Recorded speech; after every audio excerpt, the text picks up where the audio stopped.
આણંદના ખંભાતમાં drugs કેસમાં આરોપીના 6 દિવસના remand મંજૂર કરવામાં આવ્યા। 107 કરોડના ડ્રગ્સ પાવડર સાથે આરોપીઓની એટીએસે ધરપકડ કરી હતી। એટીએસે તમામ આરોપીને મોડી રાત્રે ખંભાતના ન્યાયાધીશ સમક્ષ રજૂ કર્યા। એટીએસને 14 દિવસના રિમાન્ડની માંગ સામે 6 દિવસના રિમાન્ડ મંજૂર કરવામાં આવ્યા છે।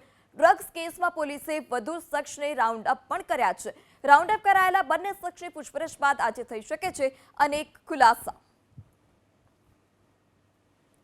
તો ડ્રગ્સ કેસમાં પોલીસે વધુ શખ્સને રાઉન્ડ અપ પણ કર્યા છે।